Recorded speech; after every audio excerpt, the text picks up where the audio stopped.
Je navigue sur le web, je trouve une partie de texte que je veux conserver, je veux le prendre de Safari, le copier et aller le coller dans une note. Une des manières de faire, c'est d'arriver avec le texte en question, de le sélectionner. Je le sélectionne comme ça.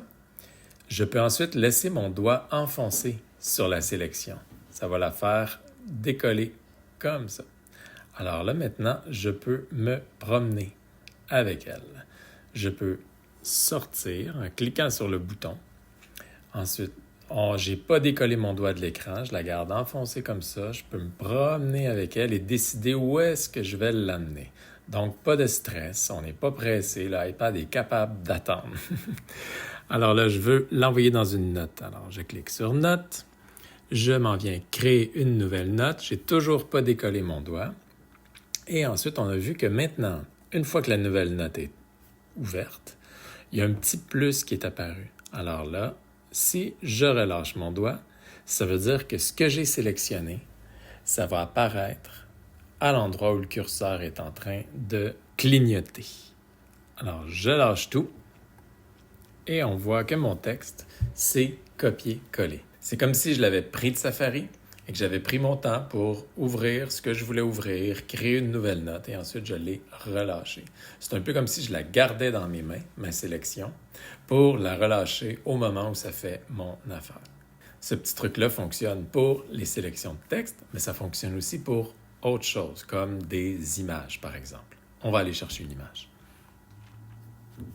Donc, je reviens sur ma page web. Par exemple, je vais garder cette image-là ici. Alors, je tiens mon doigt enfoncé sur l'image et je peux la déplacer comme ça. Alors, tout ce que j'ai à faire, c'est de garder mon doigt sur l'écran, à ne pas le décoller. Je peux arrêter de bouger. Là, je fais exprès pour bouger juste pour vous montrer, mais il n'y a pas de problème. Je peux arrêter de bouger.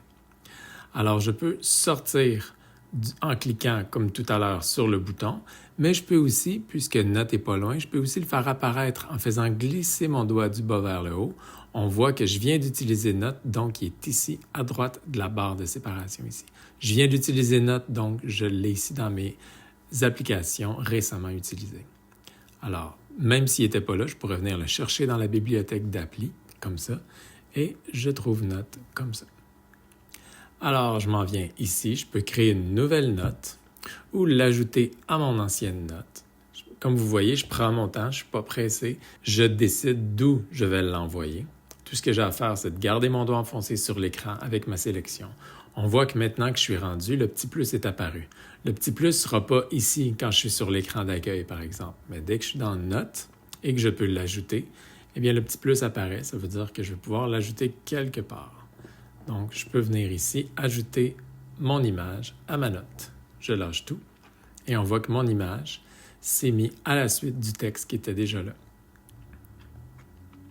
Cette façon de pouvoir prendre du contenu d'un endroit et de l'amener à un autre endroit, ça ne fonctionne pas simplement sur Safari, ça fonctionne partout dans le iPad. J'aurais pu, par exemple, prendre une photo dans l'application photo et l'envoyer, elle aussi, dans ma note.